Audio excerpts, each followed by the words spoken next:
नमस्कार, मैं अंजू शर्मा आपका स्वागत करती हूँ अपने YouTube चैनल किस्मत की लकीरें में।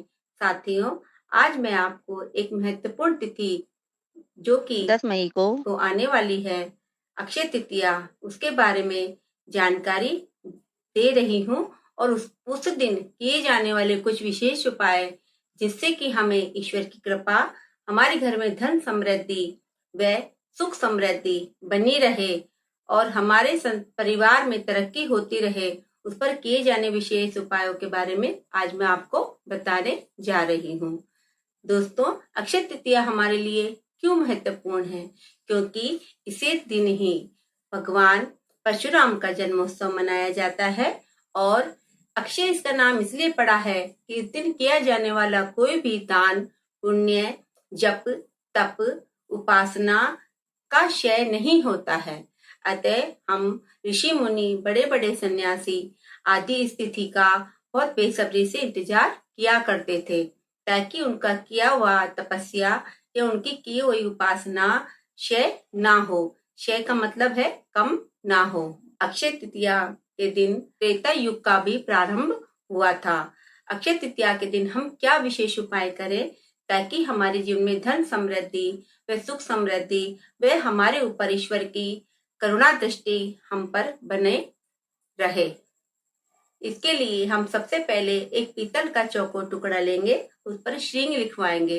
पीतल का हो सकता है या फिर सोने का भी हो सकता है, लेकिन लेकर आएंगे हम अक्षय तृतीया के ही दिन। उस पर श्रींग लिखवाकर उस पर 108 बार ओम श्रीम नमः मंत्र जप कर कर इसको हम अपने गले में धारण कर लेंगे। इससे हमारे जो भी चौकोर टुकड़े को धारण करेगा उसको पूरे साल भर जीवन के सभी भौतिक सुख सुविधाओं की प्राप्ति होगी।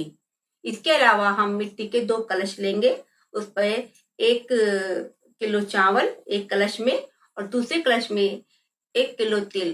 तिल कौन से? सफेद वाले। क्योंकि हम ये दान क्यों करेंगे? क्योंकि उस दिन सूर्य अपनी उच्च राशि मेष में रहता है और चंद्रमा अपनी उच्च राशि वृषभ में रहता है।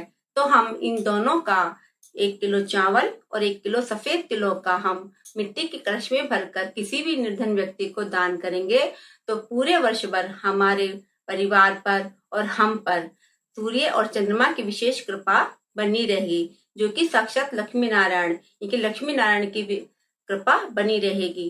क्योंकि इसी दिन बद्रीनाथ के कपाट भी खुलते हैं।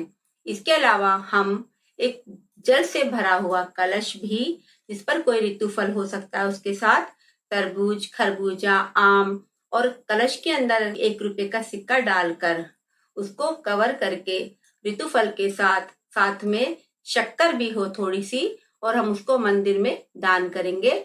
तो इससे भी हमें, इसको हम अक्षय पात्र बोलेंगे और इस दान का हमारे जीवन पर बहुत ही ज्यादा हमें पुण्य लाभ मिलेगा।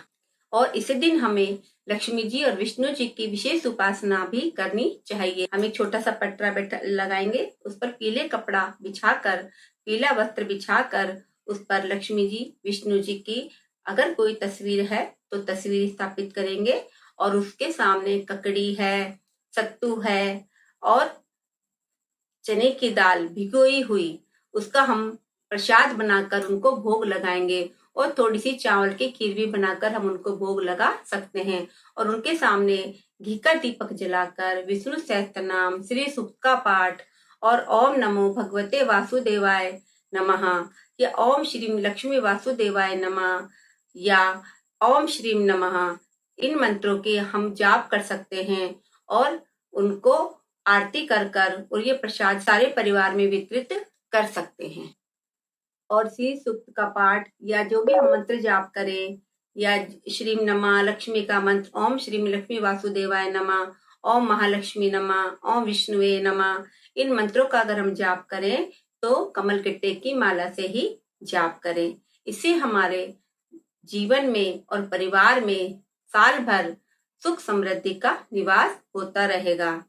इस दिन किए हुए जप, तप, दान, पुण्य का फल अक्षय होता है।